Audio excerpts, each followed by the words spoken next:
করতে হবে। ইবলিসের দুশমনী থেকে আত্মরক্ষা করা ও আখিরাতের আযাব থেকে নাজাত পাওয়ার উপায় হচ্ছে বিশুদ্ধ মন নিয়ে আল্লাহর নিকট আত্মসমর্পণ করা। গতানুগতিক ট্র্যাডিশনাল নামাজ এটা আপনাকে সেফটি দিতে পারবে না। আপনার বিশুদ্ধ মন লাগবে, কলব লাগবে আখিরাতের আযাব নাজাত থেকে পাওয়ার জন্য আপনার বিশুদ্ধ মন হচ্ছে কম্পিউটারটি দেবেন। আত্মসমর্পণ করতে হবে। ইয়া আইয়ুহাল্লাযীনা আমানু, হে ঈমানদারগণ, উদখুলু দাখিল হও, প্রবেশ করো ফিসসিল ইসলামের ভিতরে কাফা, পরিপূর্ণভাবে। আপনি একটা মানছেন তো আরেকটা মানেন নাই, আপনি একটা মানছেন অন্যটা মানেন নাই, যেটা আপনার পক্ষে আছে সেইটা মানেন, যেটা আপনার পক্ষে নাই সেটা আপনি মানেন না, তাহলে ধরবে না। এটার নাম ইসলাম।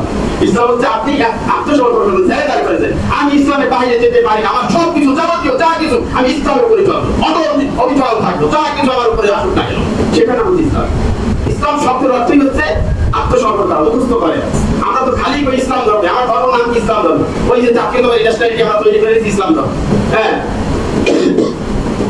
তো ইসলাম শব্দের অর্থ হচ্ছে আত্মসমর্পণ করা। সেই আত্মসমর্পণ ডাক দিয়েছে আল্লাহ তাআলা, হে ঈমানদারগণ, তোমরা যারা ইসলাম ধর্মের ভিতরে আসো, মুমিন হিসেবে দাবি করো, উদখুলু, তোমরা দাখিল হও, প্রবেশ করো ফিসসিলমি, ইসলামের ভিতরে কাফা, পরিপূর্ণভাবে। একটা মানো আরেকটা মানো না, তা কিন্তু হবে না। আল্লাহ তাআলা বলতেছেন এই আত্মরক্ষায় নির্ভুল পথে আল্লাহ রাব্বুল আলামিন বিশ্ব মানবতাকে আহ্বান করেছেন, ডাক দিয়েছেন, ইয়া আইয়ুহান নাস قد جاءكم الرسول بالحق من ربكم فآمنوا خيرا لكم। হে মানবজাতি, এই রাসূল তোমাদের রবের নিকট সত্য বিধান সহ এসেছে, তোমরা ঈমান আনো, এতেই তোমাদের রয়েছে কল্যাণ। তাহলে হেদায়েতের পথ প্রদর্শক লাইটিং হিসেবে মানবতার মুক্তিদূত বিশ্ব মুহাম্মদ রাসূলুল্লাহ সাল্লাল্লাহু আলাইহি ওয়াসাল্লাম মা তাকুম রাসূল ফাতুবু ওয়া মা নাহাকুম আনহু ফান্তাহু। আল্লাহ তাআলা বলতেছেন আমার রাসূল যা কিছু নিয়ে এসেছে তা পালন করো, যা কিছু থেকে বিরত থাকতে বলছে তা থেকে তোমরা বিরত থাকো। তাহলে আল্লাহর রাসূল হচ্ছে হেদায়েতের মার্গদর্শনকারী, অন্য কোন নেতা আপনার মার্গদর্শন করতে পারে না। একমাত্র জীবন দর্শন হতে পারে মানুষের জন্য আল কোরআন, এবং নেতা হতে পারে একমাত্র কে? বিশ্ব মুহাম্মদ সাল্লাল্লাহু আলাইহি ওয়াসাল্লাম। মুসলমানের নেতা অন্য কোন হতে পারে না। আমার নেতা, তোমার নেতা বিশ্বনবী মুস্তাফা সাল্লাল্লাহু আলাইহি ওয়াসাল্লাম। আল্লাহ তাআলা বলতেছেন মুমিনের কর্তব্য দায়িত্ব সম্পর্কে যুগে যুগে প্রত্যেক নবী রাসূলকে আল্লাহ তাআলা কে আহ্বান করেছেন, দাওয়াত দিয়েছেন। এই জন্যই আল্লাহ তাআলা প্রতিদিন বলতেছেন ইন্নী জামিলুন ফিল আরদি খলিফা, নিশ্চয়ই আমি একদল প্রতিনিধি, একদল দল তৈরি করতে যাচ্ছি, সুবহানাল্লাহ। প্রতিনিধি ইন্নী, আল্লাহ তাআলা ফেরেশতাদের সঙ্গে প্রথমে কি বলল? কথোপকথন করলেন, ইন্নী আমি জামিলুন ফিল আরদি খলিফা, আমি একদল প্রতিনিধি তৈরি করতে যাচ্ছি পৃথিবীতে, জমিনে, সুবহানাল্লাহ। আপনি চিন্তা করতে পারেন এই কথা যখন বলেছেন, খলিফা শব্দের অর্থ, খলিফা শব্দের অর্থ কি দেখি একটু বিশ্লেষণ করি। এই কথা যখন ফেরেশতাদের কাছে বললেন, ফেরেশতারা বলল কি? বানাহনু নুসাব্বিহু বিহামদিকা ওয়া নুকদ্দিসু লাক। আল্লাহ তাআলা, আমরা আপনার প্রশংসা করি এবং আপনার কৃতজ্ঞতা আদায় করি, আপনার তাসবিহ আদায় করি, এটা কি যথেষ্ট নয়? ফেরেশতারা কিন্তু কি বলছে? আপনি একবার প্রতিনিধি খলিফা তৈরি করতে চাচ্ছেন, তারা হক করে মারামারি হানাহানি করবে, কাটাকাটি করবে। বানাহনু নুসাব্বিহু বিহামদিকা ওয়া নুকদ্দিসু লাক, আমরা কি তাসবিহ আদায় করি না? আমরা কি জিকির করি না? আমরা কি আপনার প্রশংসায় মুক্ত হই না? সুবহানাল্লাহ। তাহলে আপনাকে আমাকে তৈরি করেছে শুধুমাত্র তাসবিহ আদায় করার জন্য না। যদি জিকির করার জন্য, এই তাসবিহ আদায় করার জন্য, এই খানকায় বসে মাথা নিচু করে ঘোমটা মুড়া দিয়ে বসে থাকার জন্য যদি তৈরি করতে পারে আপনার এলাকা, তাহলে ফেরেশতারাই যথেষ্ট ছিল। কারণ ফেরেশতারা খায় না, বিয়ে শাদী করে না, বাচ্চা নাই, চিন্তা নাই, ওই অট্টালিকা, ওই প্রাচুর্যের কোনো কারবার নাই, হ্যাঁ, তাদের যৌনতা নাই, তাদের পেটও নাই, এক কথা তাদের কোনো অপরাধও নাই। ভালো করে বুঝেন, যৌনতাও নাই এবং তাদের পেটও নাই, এই জন্য তাদের কোনো অন্যায়ও নাই। একমাত্র আল্লাহ তাআলা প্রশংসা করবে, কৃতজ্ঞতা আদায় করবে, জিজ্ঞাসা করবে, সবকিছু করবে। আপনাকে আমাকে এইগুলো দিয়েছে, দুইটা বিষয় দিয়েছে এবং খলিফা প্রতিনিধি হিসেবে তৈরি করেছে। তাহলে বুঝতে হবে খানকায় বসে আপনি যে ঘুমটা মুড়া দিয়ে রয়েছেন, এই ঘুমকি মুড়া দিয়া কিয়ামতের মধ্যে আপনাকে জবাবদিহি করতে হবে। তার মানে হচ্ছে খলিফা শব্দের অর্থ হচ্ছে রাতে। খলিফার অর্থ হচ্ছে কি? রাতে। কি বোঝা গেল নাকি? ইন্নী, আমার বলি কিছু আমার বোঝাই, ইন্নী জাইলুন ফিল আরদি খলিফা। আল্লাহ তাআলা বলতেছেন আমি যাচ্ছি একদল খলিফা প্রতিনিধি দল তৈরি করতে যাচ্ছি।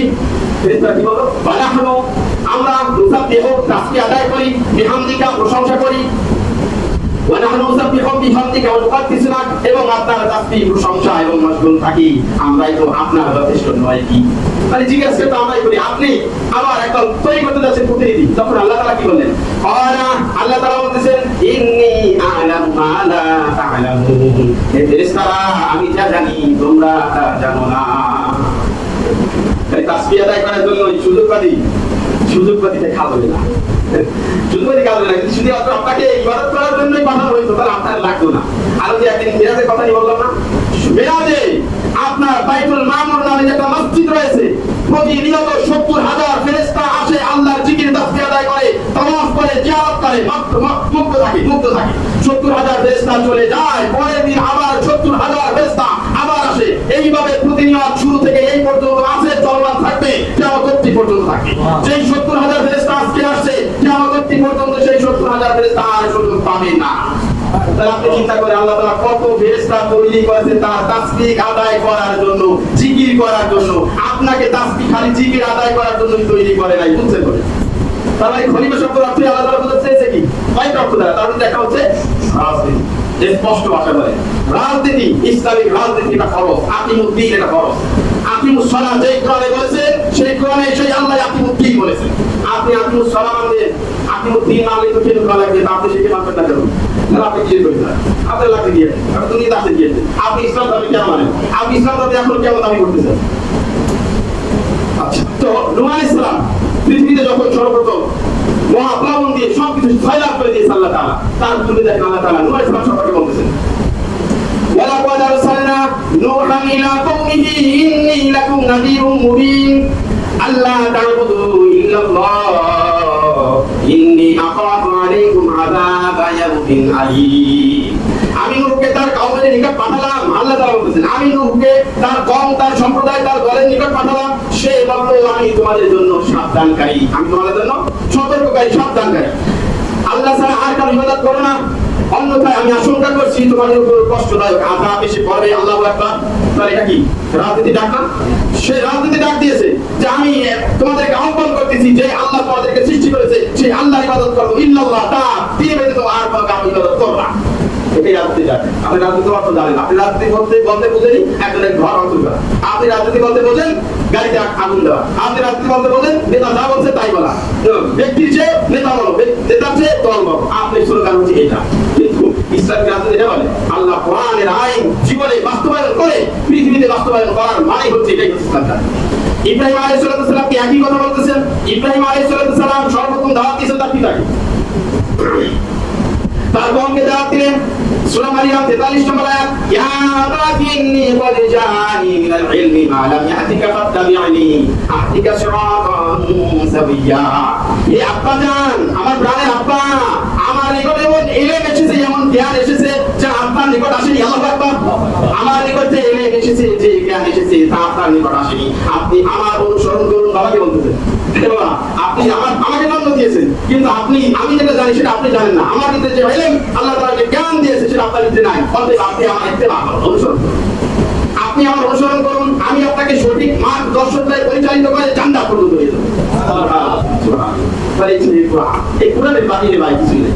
আপনি যখনই নেতার পিছনে ঘুরে আপনি দলের মোহে পড়ে অন্ধ হয়ে, দলের অন্ধভক্ত হয়ে দল যা বলবে, নেতা যা বলবে তাই আপনি মেনে নিয়ে ইসলামের সাথে সাংঘর্ষিক হয়ে, কোরআনের আইনের সাথে সাংঘর্ষিক হয়ে আবার বলবেন আমি একজন মুসলমান।